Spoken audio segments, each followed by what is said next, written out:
Olá, boa tarde. Bem-vindo à nossa Cozinha do Atual, que tá um pudim bem saboroso. Não é um pudim de leite, mas um pudim de banana que você vai adorar fazer também em sua casa.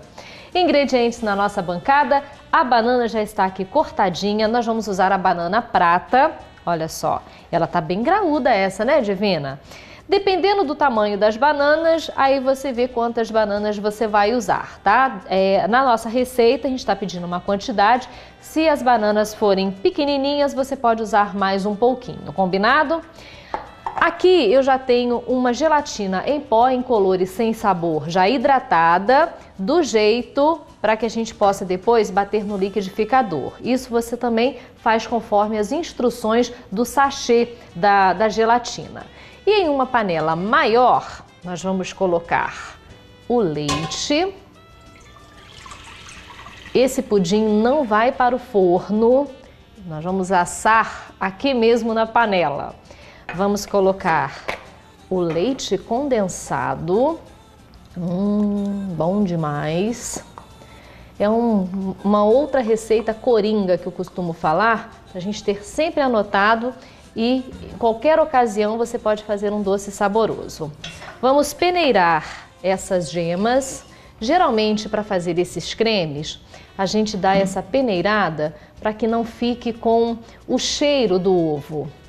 Então, ó, dá uma peneirada. Eu tô com o fogo ainda desligado. É sempre bom a gente lembrar disso. Ó, bem peneiradinha mesmo para a gente aproveitar. Somente as gemas, combinado? Vamos mexer aqui um pouco e acrescentar o amido de milho. A quantidade também que a gente pede aí em nossa receita. Agora eu vou pegar o fouet, que fica mais fácil de bater.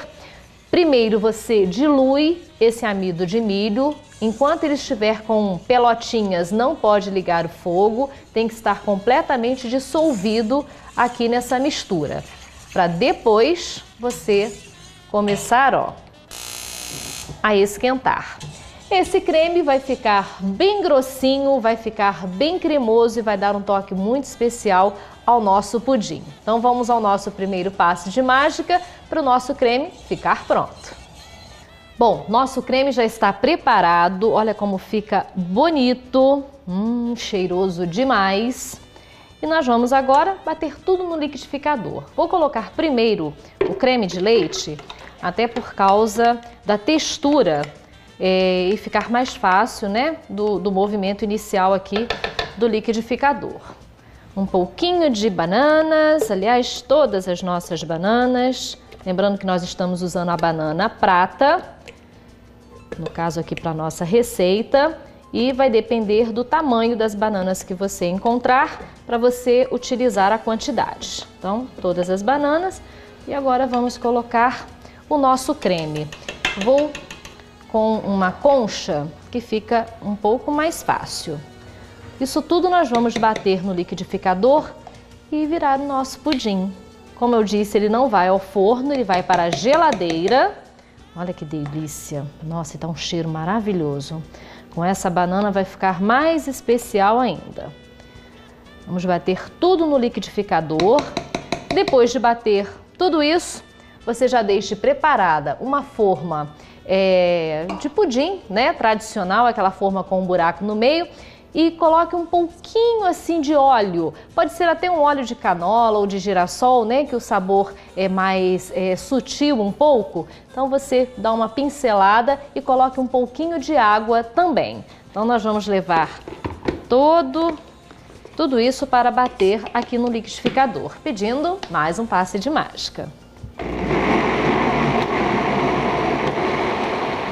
Tirando do liquidificador, colocamos aqui em outro recipiente e vamos colocar agora a gelatina em pó incolor e sem sabor, ó, para misturar, e é o que vai dar a liga ao nosso pudim, a liga não, né? A textura do pudim na geladeira. Então, ó, batendo aos pouquinhos, porque ele fica muito espesso para continuar batendo no liquidificador. E como o creme ainda está quente, a gelatina não vai dar problema nessa mistura. Então não precisa de forno ligado, não precisa, já está praticamente pronto. A única coisa que você vai precisar fazer agora é esperar o momento certo de saborear, porque precisa de ir para a geladeira, esfriar, ficar, né, com a consistência mesmo do pudim e você aproveitar com toda a família. Uma ótima dica, pode servir com calda caramelizada por cima, pode servir com calda de chocolate, de qualquer maneira vai ficar supimpa. Então, ó, acabei de misturar, bem misturadinho, né, a gelatina para ficar de forma bem homogênea. Tá vendo que fica, ó, bem denso e bem espessa essa massa, porque ela já está pronta, ela só precisa gelar. Vou colocar direto na forma, untada com um pouquinho de óleo, como eu falei, de girassol ou de canola, por causa do sabor, e com um pouco de água. Então, ó, nós vamos apenas ajeitar aqui na forma e levar para a geladeira por pelo menos umas 4 horas. O ideal é que você faça esse pudim de manhã para servir à noite, ou faça de um dia para o outro, faça à noite para servir no outro dia no almoço, e você vai ter uma delícia em sua casa.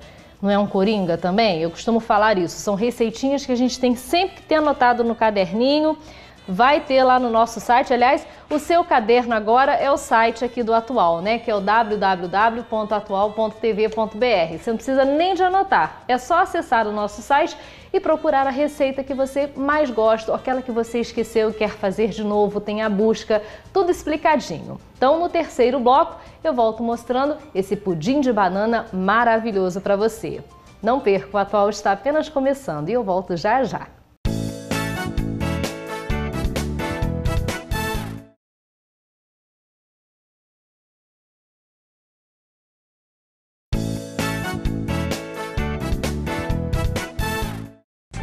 Estamos de volta e o nosso programa sempre fala dos nossos direitos e deveres. E hoje o doutor Alexandre Valença vai falar sobre o direito do trabalho. Não é isso, doutor Alexandre? Bom dia, bem-vindo mais uma vez aqui em nosso programa. Eu agradeço mais uma vez a oportunidade. Vamos falar um pouquinho hoje sobre o direito do trabalho. A gente sempre mescla um pouco, direito do trabalho e direito do consumidor. Eu costumo brincar que não tem como você deixar de ser consumidor nem deixar de ser trabalhador. É verdade. São duas coisas que você vai se envolver sempre. E você não pode deixar também de ter as informações necessárias, não é isso? Então a gente aproveita a presença do doutor Alexandre e vamos falar hoje sobre aviso prévio. O que é isso? Aviso prévio.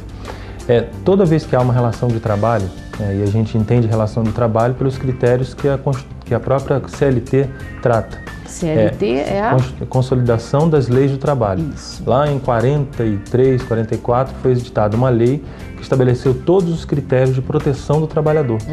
Na era Vargas, aquela questão toda que a gente tem aqui historicamente. Então criou uma série de princípios e regras de proteção do trabalho. Limitação de horário, estabelecimento das horas extras, estabelecimento do direito do trabalhador menor, da mulher, uma série de critérios. E entre esses direitos todos, existe a figura do aviso prévio, porque o contrato de trabalho, como o próprio nome diz, já é um contrato.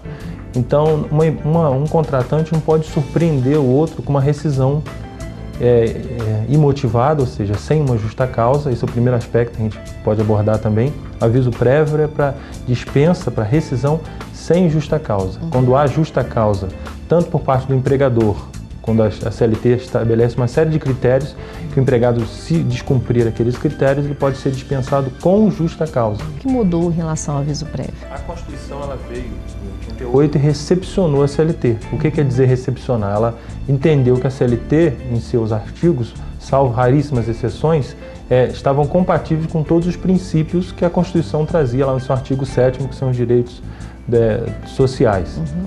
E uma questão que ficou pendente foi a questão de regulamentar o aviso prévio. O que é regulamentar? A lei ela fala de um princípio geral e existe um decreto que tem que vir regulamentar, trazer os detalhes daquele dispositivo. E o aviso prévio era uma questão dessa.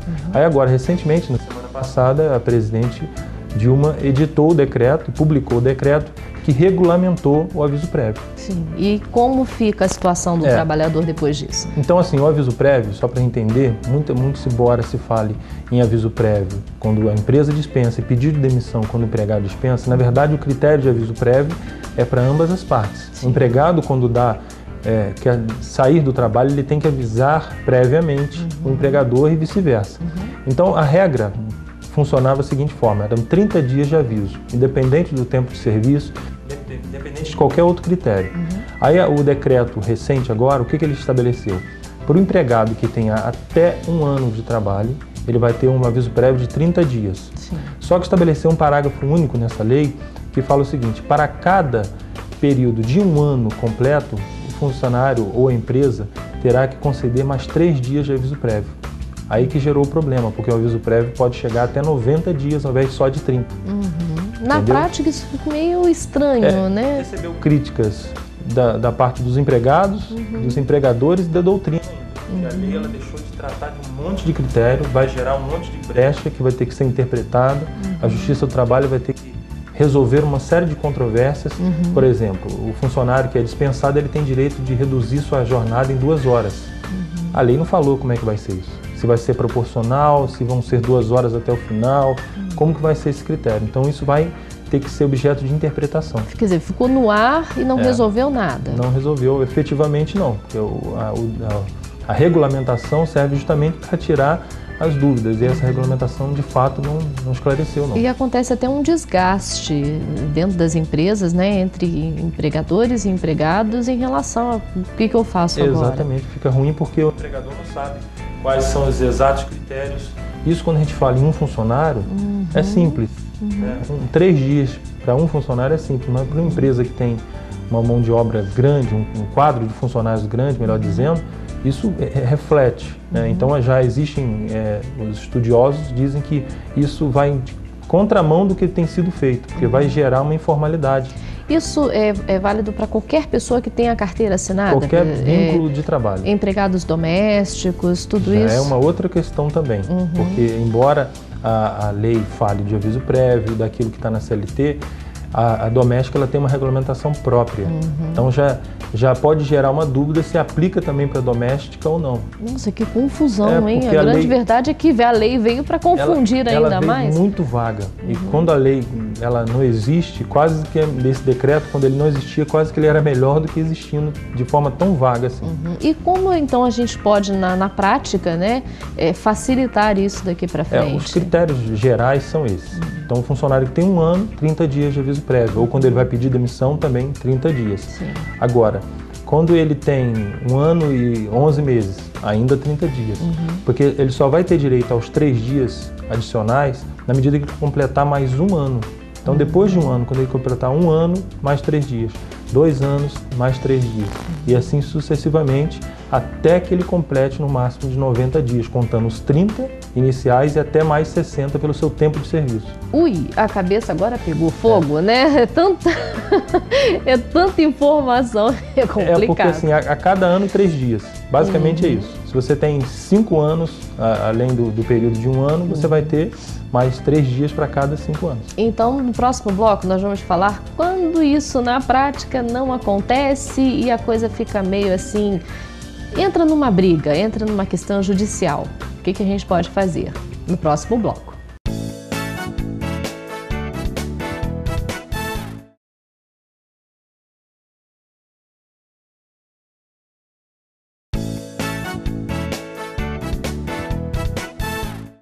O Atual está de volta com o resultado da receita de hoje. Um pudim delicioso de banana que não vai ao forno. Aqui, já está na mesa, só levar para a geladeira, de preferência por umas 4 horas ou de um dia para o outro. Agora, para ele ficar bem saboroso, mais ainda, calda de chocolate para sorvete. Aí você, arrebenta na calda, mas pode colocar bastante porque fica simplesmente delicioso. É uma dica que você pode usar tanto a de chocolate quanto a de caramelo, a que você gosta mais, não tem problema, dá super certo. E entre no nosso site, que é o atual.tv.br. Lá você encontra tudo para fazer esse pudim de banana muito saboroso. E o Atual não para por aqui, tem mais para você. Nós estamos de volta com o Dr. Alexandre Valença e o assunto hoje é Direito do Trabalho. Estamos falando sobre aviso prévio. Por que nós estamos falando disso hoje, né, doutor Alexandre? A questão dessa nova lei que surgiu, de novas regras em relação ao aviso prévio. É um decreto que trouxe uma série de novidades para essa relação entre empregado e empregador no momento da rescisão do contrato. Bom, nós explicamos, né, um pouquinho no bloco anterior e agora a gente vai falar das brigas que possam causar futuramente em relação a todas essas novas regras. Quando o empregado, né, sai de uma empresa, o patrão manda embora ou sai por uma justa causa, cria um certo conflito. É por isso que existe a questão do aviso prévio e todos os direitos de ambos? Isso, o aviso prévio, a figura dele é justamente para não pegar o outro de surpresa. Tanto não pegar o empregador que precisa daquela mão de obra para terminar um determinado serviço, sim, quanto não pegar o empregado de surpresa na semana do dia seguinte ele não ter mais emprego. Agora, geralmente quando acontece, né, uma questão de uma demissão, um pedido de demissão, às vezes dá certo, mas a maioria delas fica uma coisa meio estranha. Porque na grande maioria, como você falou, existiu algum conflito que gerou o rompimento daquele contrato. Então as pessoas já vão para aquele momento assim, com ânimo não muito amigável, né? Mais beligerante, aquele ânimo de briga mesmo. Então o que acontece? As pessoas já vão temerosas do que o outro vai fazer. Isso é a prática, isso é comum na relação de qualquer relação contratual, mas na de trabalho ainda mais. Na prática a coisa funciona de forma esquisita. Isso. Aí quando você pega agora uma regulamentação dessa que deixa uma série de dúvidas, você vai num sindicato, o sindicato vai entender de forma legítima em benefício do empregado. Você vai no sindicato patronal também de forma legítima, ele vai entender no benefício do empregador. Sim. Aí a gente vai ter que ter um terceiro para intervir aí, nessa questão, se quem vai ter a razão, um ou outro. Quem que vai intervir nessa hora? Aí surge a Justiça do Trabalho. Toda vez que há uma controvérsia relacionada ao contrato de trabalho, e a recente emenda constitucional ampliou muito isso, até questões de ordem moral, questão de assédio, tanto sexual como assédio moral, todas essas questões relacionadas ao direito do trabalho são dirimidas pela Justiça do Trabalho. Então é a Justiça do Trabalho que vai estabelecer.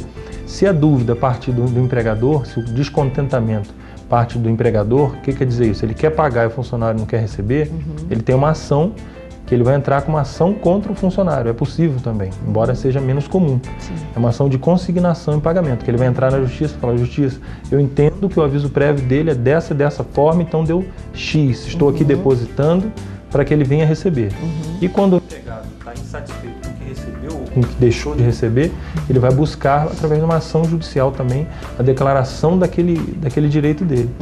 Então isso é movido, uma ação judicial, o juiz vai analisar, e nesse caso do aviso prévio, ele vai ter que sustentar em princípios e analisar essas controvérsias, essas omissões que o decreto trouxe, para estabelecer qual é o direito do empregado. Agora, em relação a não ter falhas e nem problemas, é importante que tanto o empregador quanto o empregado, eles possam estar devidamente certos dentro da sua função, dentro da sua regulamentação, com a carteira de trabalho. Isso. Qual é o melhor caminho para que não tenha problemas futuros? É imprescindível, é o que você falou, é a questão da regulamentar a relação de trabalho. Isso é feito através da assinatura da carteira de trabalho. Esse é imprescindível. Quanto a esse não tem nem que se falar. Agora, com relação à questão das dispensas, aquelas rotinas de quando dispensou, data que começou, isso, a orientação através de um contador, através de uma assessoria específica nessa área de rotinas trabalhistas, é muito importante para o empregador, porque é ele que, na maioria das vezes, vai ter o ônus de provar quando que o contrato começou, quando que ele dispensou, se ele dispensou, quanto período tinha, se tem período sem, isso é outra questão. De salário de categoria. Exatamente. O empregador, ele tem uma série de responsabilidades adicionais. O empregado também, ele tem que estar assessorado, ele pode ser feito através do Ministério do Trabalho ou através do seu sindicato, que ele vai pegar as orientações todas, né? Através de critérios legais que ele vai se segurar dos seus direitos. Agora, quando isso não acontece, Isso. o Ministério do Trabalho... A Justiça do Trabalho que vai... Justiça do Trabalho. Isso. Porque o empregado, até 2 anos depois do seu rompimento do contrato, ele pode buscar os seus direitos. Então, se você foi dispensado em 2009, 2010 e está insatisfeito, se não passaram-se 2 anos do rompimento do contrato, o funcionário pode ingressar na Justiça 2 anos depois. 2 anos depois. É importante que ele não deixe passar 2 anos, porque senão existe o Instituto da Prescrição. A prescrição é aquela que faz morrer o direito de ação. Então você não vai ter direito de entrar na ação. Se você, embora teria seu direito, você perdeu a chance de buscar judicialmente. E a gente sempre dá a dica de ir com alguém que entenda, né? No caso, a figura do advogado, do profissional, porque aí existe a justiça pública, né? O trabalhador pode dar entrada, se não tem dinheiro para pagar um advogado, esse profissional está à disposição também através de serviços públicos. A questão da Defensoria Pública, infelizmente, era para ter, mas a Defensoria Pública do Estado ela não tem legitimidade para atuar na Justiça do Trabalho. Olha, essa é uma curiosidade agora, por quê?